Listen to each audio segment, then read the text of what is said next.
இல்ல என்ன பண்றீங்க, எப்படி இருக்கீங்க, நல்லா இருக்கீங்களா? ஜியோ மார்ட்ல கொஞ்சமா ஒரு திங்ஸ் ஆர்டர் பண்ணிருக்கேன். கொஞ்சம் திங்ஸ்னாலும் இப்போ வெயில போய் வாங்குறதுக்கு என்னால முடியல. அது நான் வெளியில் நான் தான் போய் எப்படிமா வாங்க தான் போறேன்.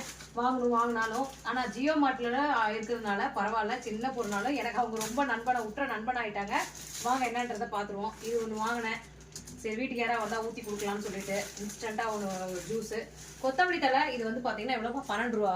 கொஞ்சம் விலை அதிகம் தான், 5 ரூபா 10 ரூபாய் கூட நம்ம வாங்குவோம். சரி அங்க இருந்து கொண்டு வராங்க, அதனால ஒரு 12 ரூபா சொன்னாங்க. நம்மளால வெயில போக முடியல அதுக்காக.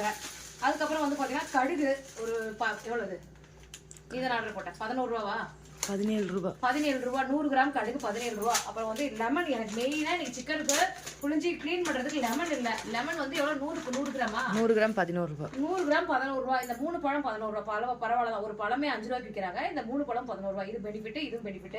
இந்த கொத்தமல்லி தலை மட்டும் தான் கொஞ்சம் அமௌண்ட் கொஞ்சம் அதிகமாயிடுச்சு. சரி ஓகே, வீட்டுல இருந்தே வாங்கணும்னா இந்த மாதிரி தான் ஆகும். நீங்களும் இந்த மாதிரி ஜியோ மார்ட் பக்கத்துல இருந்து ஆர்டர் பண்ணி வாங்கிக்கோங்க. ஓகேங்க, பாய்ங்க.